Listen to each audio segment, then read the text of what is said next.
اللہ الرحمن الرحیم باب ما جاء فی الرجل یطوف علی النساء بغسل واحد۔ اب یہ مسئلہ پیچھے بھی گزرا ہے کہ جب آدمی صحبت کر لے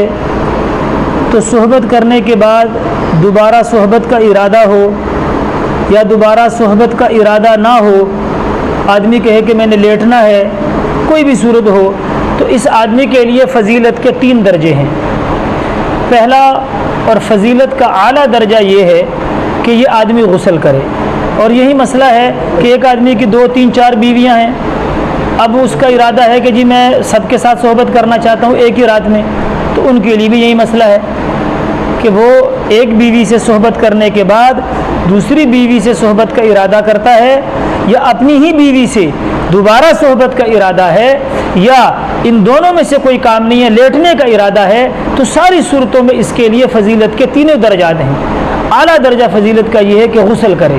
غسل کرے سو جائے، غسل کرے اپنی بیوی سے دوبارہ صحبت کر لے، غسل کرے اپنی دوسری بیوی سے جا کے صحبت کرے، لیکن فضیلت کا اعلیٰ درجہ ہے کہ غسل کر کے کرے۔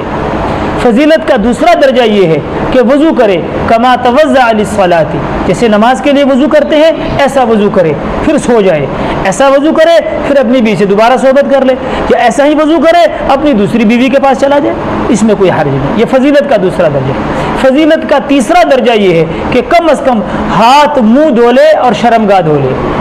لیکن اگر یہ تینوں کام نہ کرے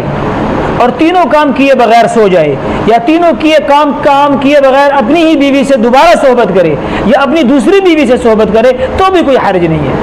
تو بھی کوئی گناہ نہیں ہے، لیکن فضیلت کے اعلیٰ درجات یہ ہیں۔ اس پہ امام ترمذی رحمۃ اللہ علیہ نے یہ حدیث بیان کی ہے کہ حجۃ الوداع کے موقع پہ آپ علیہ الصلوۃ والسلام نے ساری بیویوں کے گھر چکر لگایا، یعنی سب سے صحبت فرمائی پھر ایک غسل فرمایا۔ اور یہاں پر ایک مسئلہ یہ بھی یاد رکھنا کہ جب حج یا عمرے کے لیے جائے میاں بیوی، تو حج کا یا عمرے کا احرام جب عمرہ ہو جائے، حج ہو جائے اور احرام کھول لے، تو احرام کے بعد بھی صحبت کرنا مسنون ہے، سنت طریقہ ہے، بیوی ساتھ ہو تو احرام کھولنے کے بعد صحبت کر لے، یہ بھی مسنون ہے۔